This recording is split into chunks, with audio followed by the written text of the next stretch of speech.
नमस्कार. आज आम्ही आलोय जिल्हाधिकाऱ्यांकडे परत. माझ्यासोबत आहे निलेश वांडे, आपले मनसे शहर सचिव. काही दिवसांपूर्वी जिल्हाधिकाऱ्यांची आम्ही भेट घेऊन गंगाधाम चौक बिबेवाडी इथं होणाऱ्या टेकडी फोड विषयी निवेदन दिलं, पण त्यांना सांगितलं तत्काळ कारवाई करा. निवेदन दिल्यानंतर ते काम दिवस रात्र डबल मशीन लावून चालू झालं. डबल पोकलेन लावले गेले, डबल जेसीबी लावले गेले. जिल्हाधिकाऱ्यांना आम्ही बऱ्याच वेळा याविषयी तक्रार दाखल केली, मी दाखल केली, विविध संघटना आहेत तिथल्या स्थानिक नागरिकांनी दाखल केली, पण यात जिल्हाधिकाऱ्यांनी कुठलीही कारवाई केली नाही. वेळेस मनसे येत्या आठवड्यात मनसे स्थानिक विविध संघटना मिळून लाक्षणिक उपोषण करणार आहे. त्या उपोषणातून पण जिल्हाधिकाऱ्यांनी कुठली कारवाई केली नाही तर आम्ही जिल्हाधिकाऱ्यांच्या दालनात बसून आमरण उपोषण करू. आमच्या प्रमुख 3 मागण्या आहेत. संबंधित जागा मालक राकेश शर्मा याच्यावर फौजदारी गुन्हा दाखल करावा. त्यांनी वापरलेलं सगळे मशीन्स, जेसीबी, पोकलेन जप्त करण्यात यावे.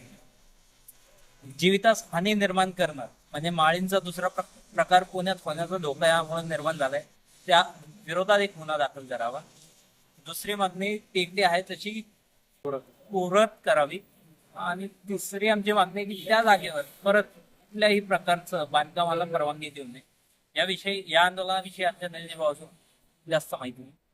महाराष्ट्र नवनिर्माण सेनेतर्फे आमचे विभागाचे उपाध्यक्ष ऋषभ सिंघवी यांनी मागे एक पत्र या संदर्भात जिल्हाधिकाऱ्यांना दिलं होतं.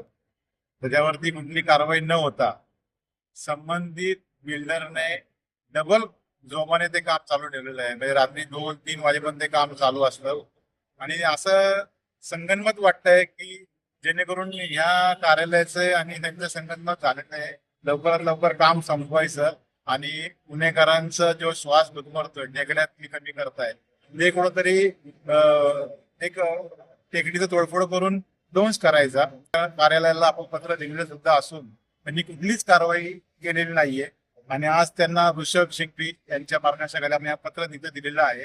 त्या पत्रात आम्ही उल्लेख केला की संबंधित बिल्डरवरती फौजदारी गुन्हा दाखल करा, तसंच त्यांनी त्या संबंधित ठिकाणी वापरलेल्या साहित्य जप्त करा आणि ती टेकडी पूर्ववत करा, जेणेकरून तिथल्या नागरिकांना त्याचा उपभोग घेता येईल.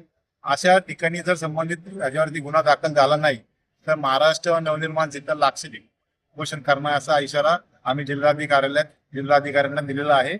आणि याच्यावरती काय कारवाई करतात नाही तर मनसे याच्या पुढे तीव्र आंदोलन करणार हे नक्की.